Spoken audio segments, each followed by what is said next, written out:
Selanjutnya masuk kepada pembahasan ilmu pendidikan Islam pada masa dinasti Bani Umayyah. Secara esensial, pendidikan Islam pada masa dinasti Umayyah ini hampir sama dengan pendidikan pada masa Khulafaur Rasyidin. Terlebih lagi ketika kita melihat periodisasi perkembangan sejarah pendidikan Islam yang dikemukakan oleh Zuhairini, di mana sejarah pendidikan Islam pada masa Khulafaur Rasyidin dan dinasti Umayyah di Damaskus termasuk fase pertumbuhan pendidikan Islam. Seiring dengan itu, pendidikan pada masa dinasti Bani Umayyah telah ada beberapa lembaga seperti kutub, masjid, dan majelis sastra. Materi yang diajarkan bertingkat-tingkat dan bermacam-macam.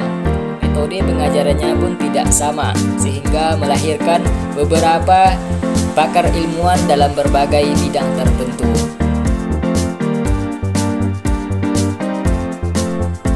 Adapun corak pendidikan Islam dinasti Bani Umayyah. Beberapa ciri khas corak pendidikan Islam pada masa dinasti Bani Umayyah sebagaimana yang diungkapkan oleh Langgulung. Yang pertama, bersifat Arab. Ciri utama corak pendidikan pada masa dinasti Bani Umayyah adalah bersifat Arab dan Islam tulen. Artinya yang terlibat dalam dunia pendidikan masih didominasi oleh orang-orang Arab, karena pada saat itu elemen-elemen Islam yang baru belum begitu bercampur. Hal ini disebabkan pula karena unsur-unsur Arab itulah yang utama saat itu dan memberi arah pemerintahan secara politik, agama, dan budaya. Pada periode ini, pengajaran Islam dilakukan dengan cara membentuk khalaqah-khalaqah ilmiah yang diselenggarakan di masjid-masjid. Dari khalaqah-khalaqah inilah pada perkembangan selanjutnya melahirkan beragam mazhab dan aliran-aliran Islam. Di antaranya muncul aliran Khawarij, aliran Syiah, dan aliran Mu'tazilah. Yang kedua, berusaha meneguhkan dasar-dasar agama Islam yang baru muncul.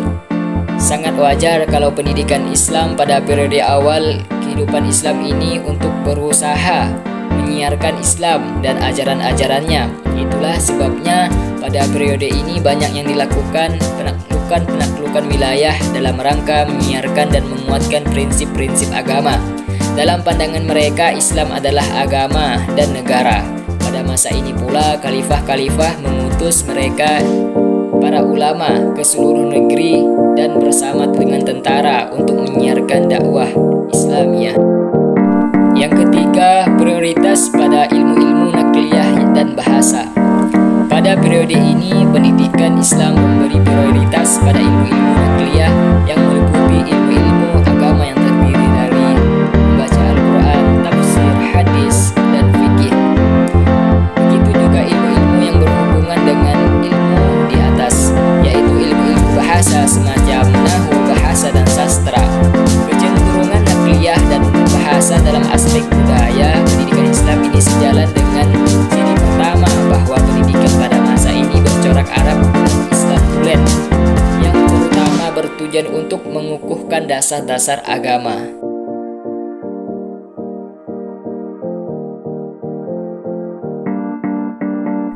Yang keempat, menunjukkan perhatian pada bahan tertulis sebagai media komunikasi.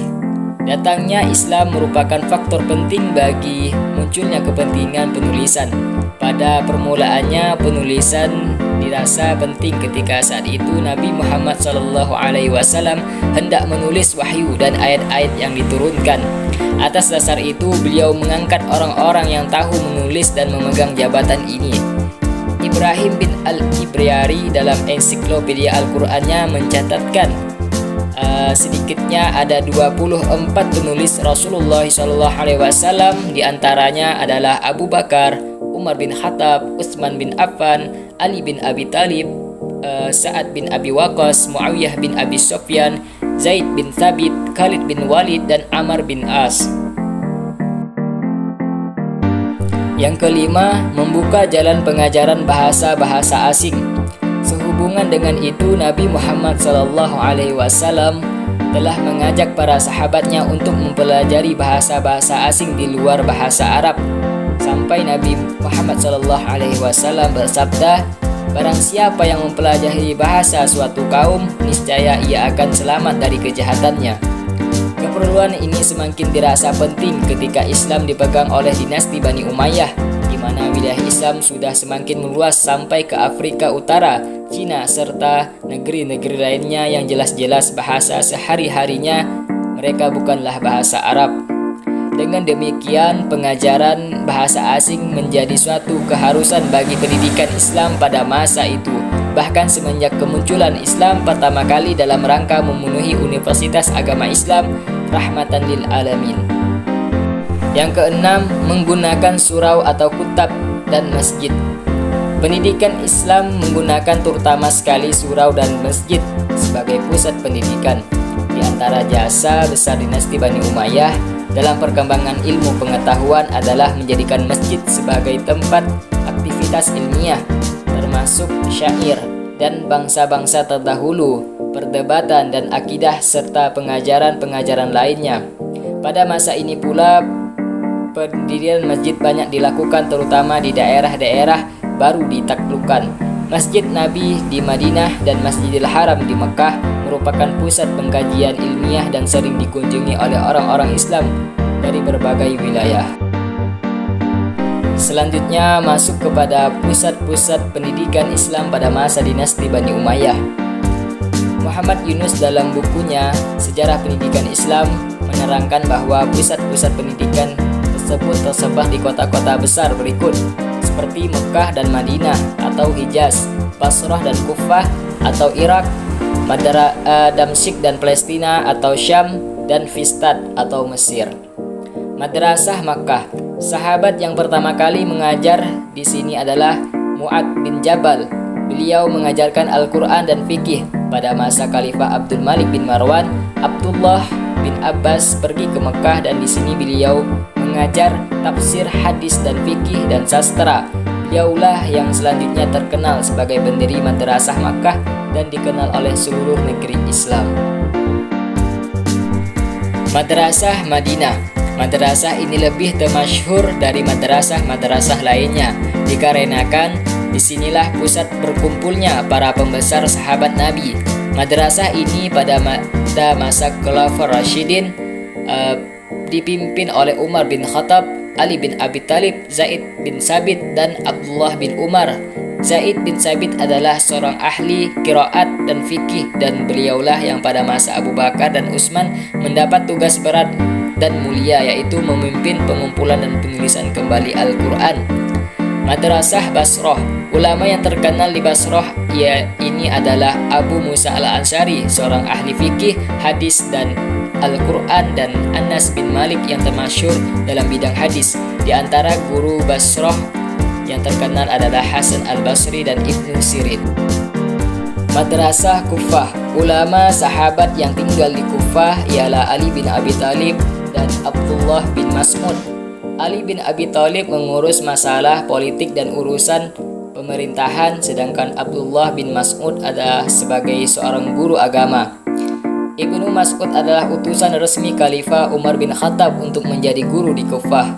Beliau adalah seorang ahli tafsir, fikih dan banyak meriwayatkan hadis. Madrasah Damsyik dan Palestina atau Syam. Setelah negeri Syam menjadi bagian negara Islam dan penduduknya banyak memeluk agama Islam, maka Khalifah Umar bin Khattab mengirimkan 3 orang guru agama ke negeri ini, yaitu Mu'az bin Jabal, Ubadah, dan Abu Darda. Madrasah Fistad atau Mesir. Sahabat yang pertama kali mendirikan madrasah dan menjadi guru di Mesir adalah Abdurrahman bin Amr bin Al-As. Beliau adalah seorang ahli tafsir yang bukan hanya menghafal hadis-hadis Nabi, tapi beliau juga menuliskannya dalam catatan pribadinya, sehingga ia tidak lupa atau khilaf dalam meriwayatkan hadis-hadis itu kepada muridnya. Madrasah Fistad. Sahabat yang pertama kali mendirikan madrasah dan menjadi guru di Mesir adalah Abdurrahman bin Amr bin Al-As. Beliau adalah seorang ahli hadis yang bukan hanya menghafal hadis-hadis Nabi, tapi juga menuliskan dalam catatan pribadinya, sehingga ia tidak lupa atau khilaf dalam meriwayatkan hadis-hadis itu kepada muridnya.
seiring berkembangnya ilmu-ilmu nakliyah, yaitu filsafat dan ilmu eksakta.